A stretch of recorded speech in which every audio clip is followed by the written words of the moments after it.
Good evening. I'm Edward Armero. The 1950s in the United States of America were marked with many changes. It began with the sharp rise in the economy for the first time in almost 30 years. We had a return to the 1920s style consumerism built on credit.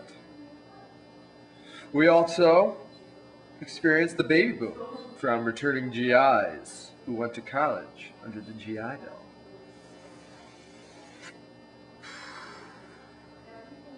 They settled in suburban America and became the families that you live with and live around.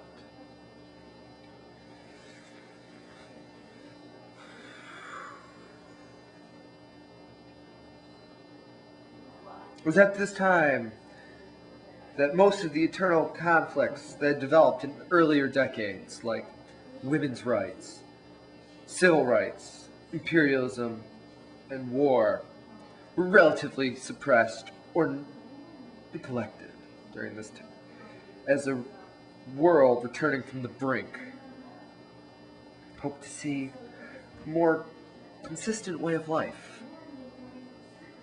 as opposed to liberalism and radicalism, which marked the 30s and the 40s.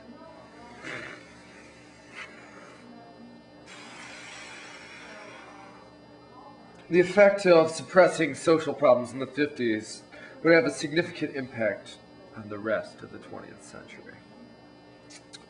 Keep that in mind. The 50s, excuse me. The 50s were almost also marked with a rapid rise in conflict with the United States and the mighty empire of evil, the Soviet Union.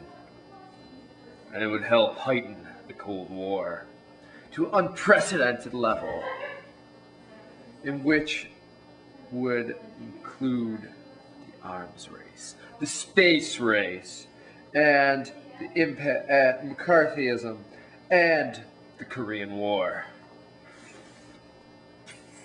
Stalin's death in 1953 left an enormous impact on Eastern Europe that forced the Soviet Union to create more liberal policies, internationally and externally.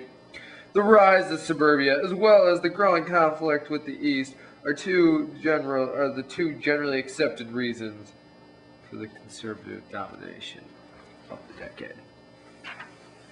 So what does this all mean?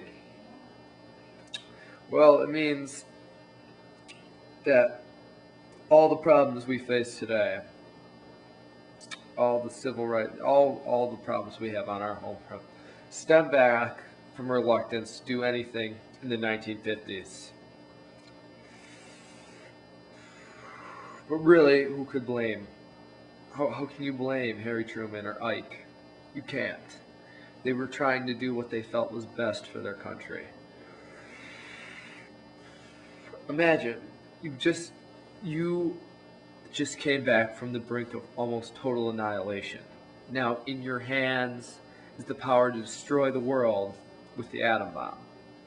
What would you do? Would you become an aggressor? Would you go around the world trying to make these radical changes? Would you try to keep things quiet and in hopes for keeping America around for yet another century? You have to put yourself in their shoes.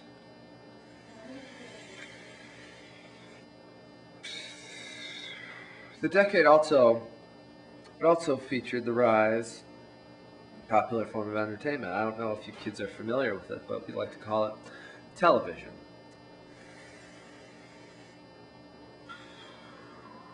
Television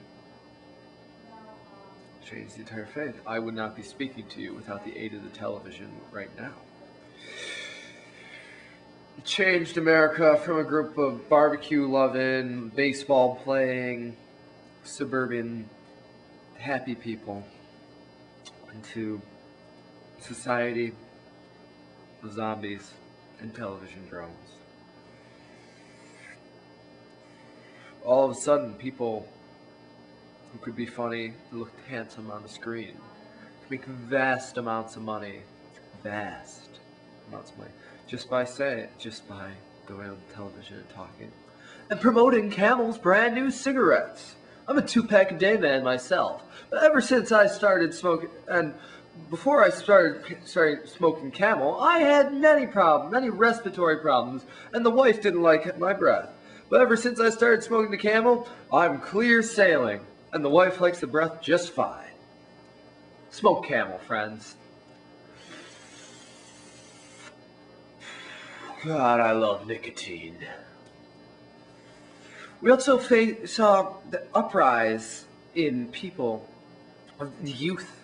There was an upsurge of youth. There was a feeling of stagnation. Nothing was changing. They wanted so many changes. They found idols in people like Holden Caulfield and Elvis Presley, Marlon Brando, James Dean.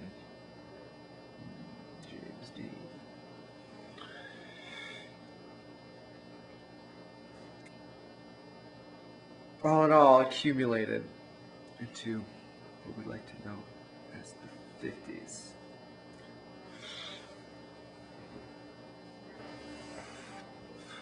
This is Edward R. Murrow saying good night and good luck.